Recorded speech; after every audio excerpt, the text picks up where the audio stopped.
Hey guys, so I just decided to go ahead and make a video of all the changes, or not changes, but just like additions to the textbook.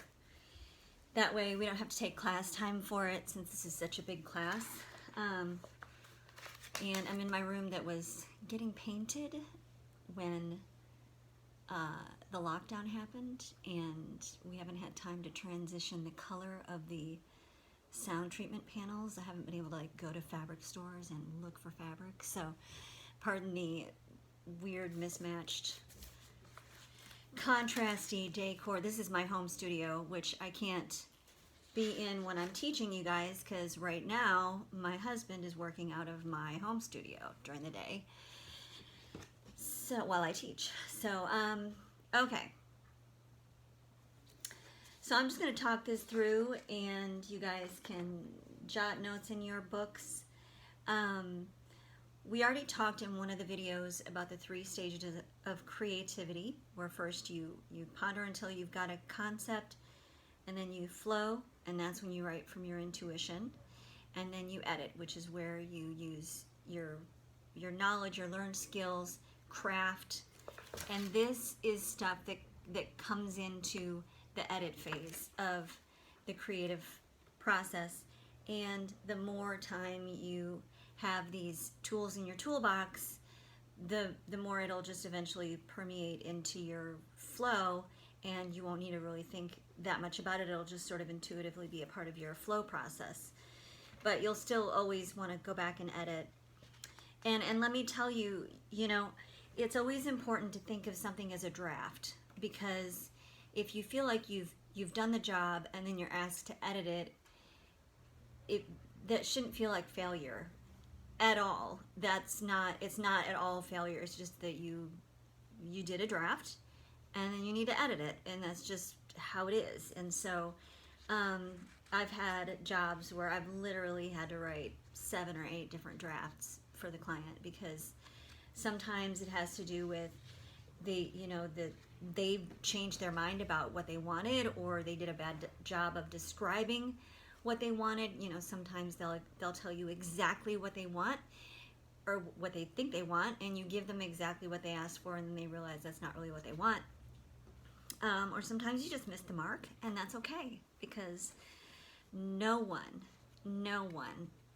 is creatively always amazing. And honestly, I'll tell you what, Michael Jackson, before your time really, but iconic. They were going to release all these songs that he had not put on his records because he had thought they weren't up to standard. And I bought the album. It was out long after he had died. It was a long time after he died. And I heard that first album that they were releasing, and every single one of them, I was like, yeah, I can see why they put this on there. It's kind of derivative of this other thing, song by this other artist. So all that to say, Michael Jackson would write like 100 songs and pick out of them for one album. And so it just to be okay with the fact that your first draft or second or third draft may not still be amazing, and that just puts you in league with literally everyone else who's creative. So okay, back to the book. Yeah, so one thing I want you to do is frame things in terms of, is this composition accomplishing what it's supposed to, versus is it good? Because like we've already talked about with some of the melodies that you guys have turned in, it may be a fine melody on its own, but it may just not be right for the context. Or it may, be it may be inherently not as strong as it could be just for some structural reasons in any context. So it could be true either way. Something I want you guys to look up is the Candy Crush Soda Saga music, and we should look that up when we're together sometime. It's just that this class is so big I'm not going to have time. But the Candy Crush Soda Saga music, not any of the other versions, but Soda Saga, is a delightful composition, and I should play that for you guys so you can hear it. Okay, the thing about this book is that this is just the beginning of this information for you. You should never consider yourself to be done learning. I'm still learning, And I am a much, much, much better composer because I've been teaching composition. I feel like the work that I do off campus is what helps me be a better teacher, and I feel like teaching helps me do better work off campus. So never stop learning. Feedback is important to receive and not take in a shame spiral and take it personally. It's just like, it's literally just about your music itself, that one piece of music. But the terms and the names in this book, you may think, and even I think, when I look at a name or a term, I think, okay, why am I ever going to actually use this term when I'm out in the industry talking to somebody? And the truth is, very rarely will you use a lot of these terms. But in terms of how things get filed into your brain, that's where it's important for you to know the names of the types of developmental techniques, because if you learn the name of it, and if you remember that it's a thing, it just gets a bigger place in your brain, and so you won't be as likely to forget it. And keep this book when you're done with the semester, because you may want to go back and refer to it when you get your first paying writing job. Okay. So, the preface, I would say go ahead and read the preface. It's very, very good. If you know these things that the preface talks about, it talks about how your emotions are often what drive a song. If you've not actually made an effort to develop emotional intelligence, I think your generation is getting introduced to the concept of emotional intelligence as you grow up. But I never even heard the phrase. It wasn't even a phrase until I was well into my adulthood, and I really wish that I would have known what that was when I was your age, because it would have made my adult years way, way better. But anyway, it just talks about emotions in what you write and other things. So go ahead and read the preface. Okay, we talked through chapter 1. Page 2. I'm just going to go over chapter 1 again in case somebody didn't quite get it in class. Chapter 1, page 2, that first paragraph where it says melody, just really make a note that rhythm is more important than pitch in your melody. And you've already taken the chapter test for that, but it's just important to remember even in your work. Also, again, further down the page, I just want to make sure that we're all clear that when they say conjunct motion, it means stepwise motion, in case that's not clear. Disjunct is by leap, which it actually says. Usually the disjunct gives a melody character. I'm not going to tell you everything the book says.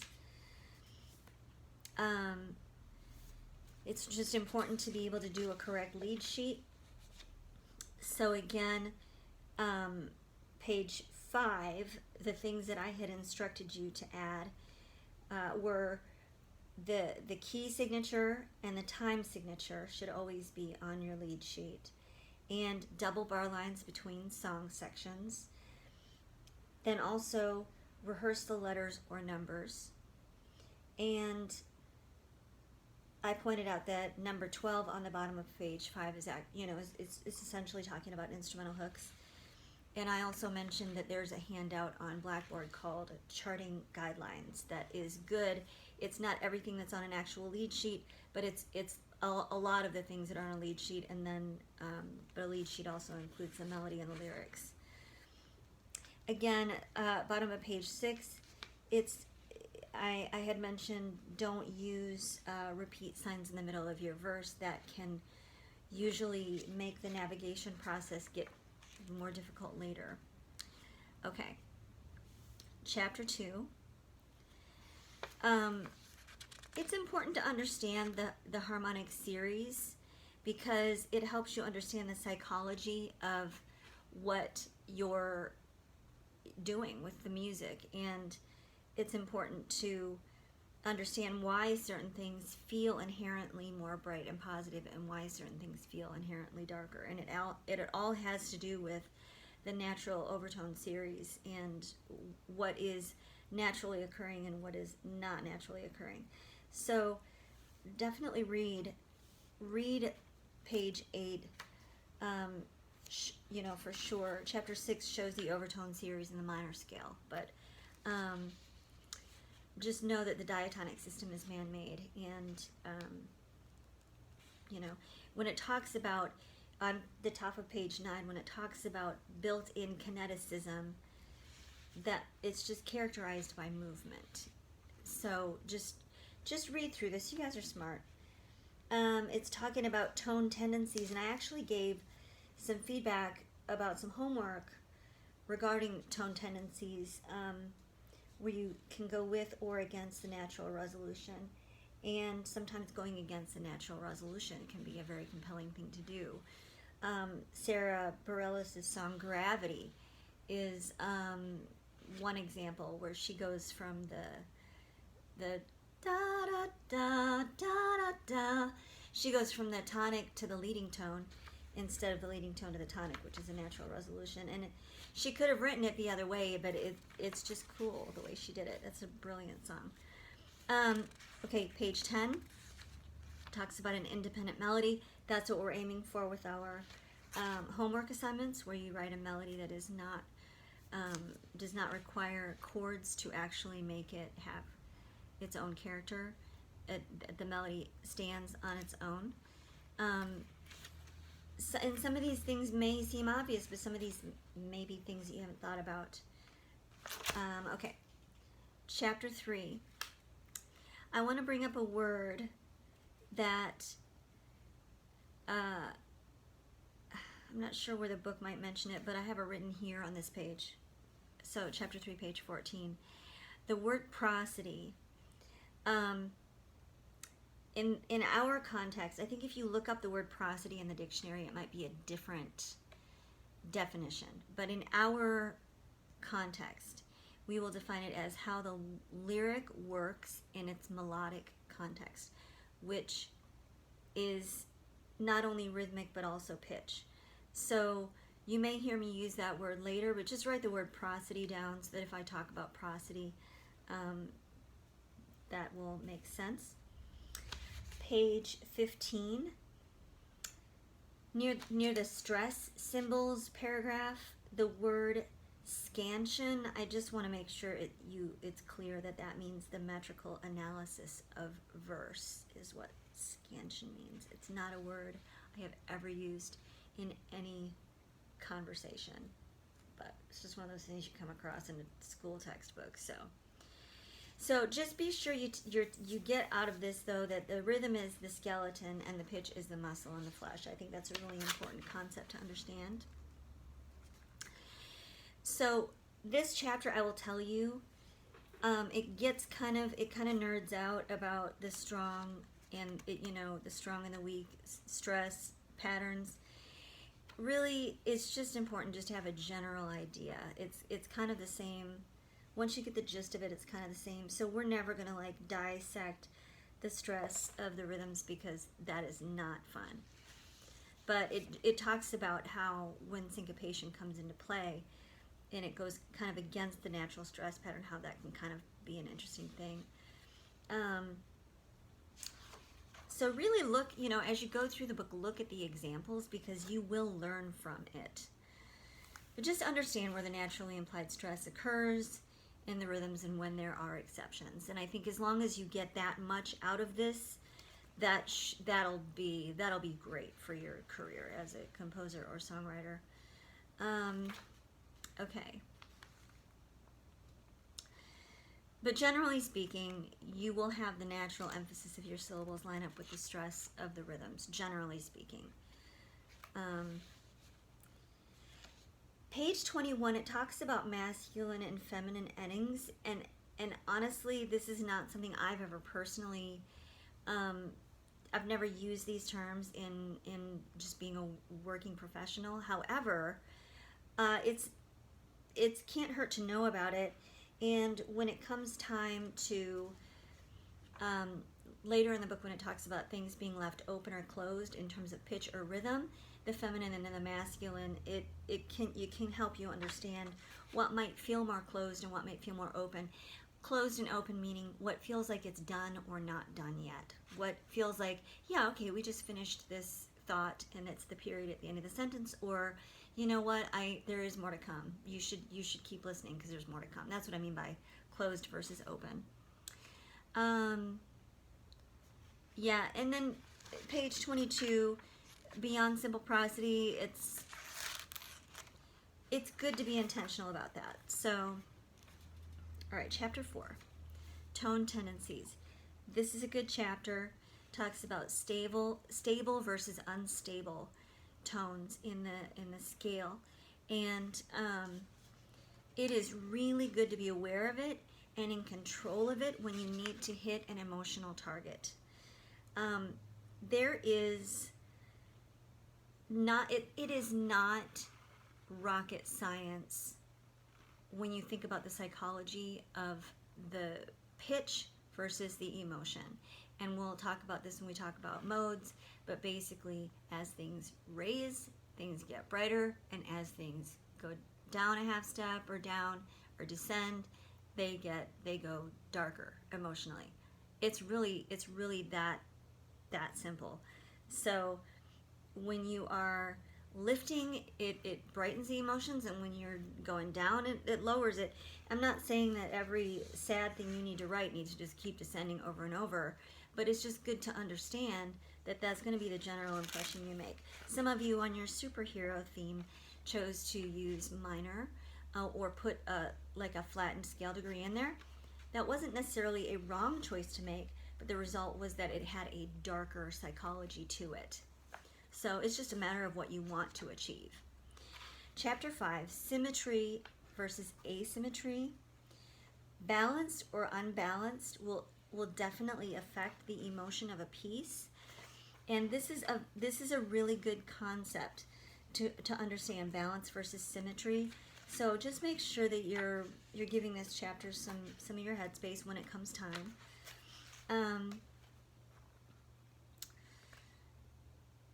Yeah, and when it talks about balancing and unbalancing a section, that is actually, I don't know if that's right here.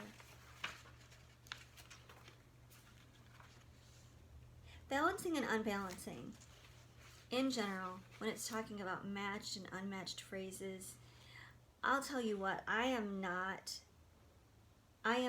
as I'm writing, I am not thinking about matched and unmatched phrases in those terms, but I am definitely thinking about honoring previously established rhythmic motifs and when to vary them. I'm definitely thinking in terms of that, and I'm also thinking in terms of balancing and unbalancing a section. And I'm trying to see if this is the chapter that talks about balancing and unbalancing sections, but let me just tell you, for when we get to it, balancing and unbalancing song sections is actually an extremely good tool to have in your toolbox. And if you listen to the song Everybody Talks by Neon Trees, that is a great example of a song that is using an unbalanced approach to certain sections of the song. So basically an unbalanced song section is anything that's not a multiple of 4 measures. So if a section has 8 measures, then it is balanced. But if it has 9 measures, it's unbalanced. Or if it has 8 measures and 2 extra beats, it's unbalanced. Or if it has 7 measures, it's unbalanced. Or even 10 measures, it's unbalanced. So if you listen to Everybody Talks by Neon Trees, the pre-chorus is unbalanced, I think. There are 2 different things you can achieve by unbalancing a section. You can create anticipation if you make it longer, or you can thrust us forward in momentum and keep the pacing of the song going. And I believe in the Neon Trees song, at one point they add extra beats to increase anticipation, and then later they just skip the pre-chorus altogether. And then their chorus is this kooky thing where it's actually only 7 lyric lines, and I won't. It's like they use the rhyming pattern where the first 4 lines melodically feel like a complete section, but the 4th line starts the rhyming pattern for the next 4 lines, for the 3 following lines. So it's like that middle line does like this double duty thing where it's melodically finishing off the first 4 lines, but rhyme-wise, it's starting off the next. So that middle line makes you kind of forget that it was the last line of the first 4, and it makes you think it's starting a new section. So it's a 7-line phrase, and it's a 14-bar chorus. I think it's 14 bars, but that would make sense with 7 lines. But yeah, that's an interesting one to listen to. I also wrote Listen to E.T. by Katy Perry for rhythms, and also One More Night by Maroon 5. It addresses matching and unmatching phrases. So, okay. You gotta, the thing about unmatching phrases, it just needs to be handled correctly to feel right. So, it can just be a thing where you have to sort of develop a little intuition about it. Outer matching is bottom of page 33. Outer matching is it's good to know. It's a good concept to understand. So just the notation of it isn't the most important thing. Is just understanding the concept of it.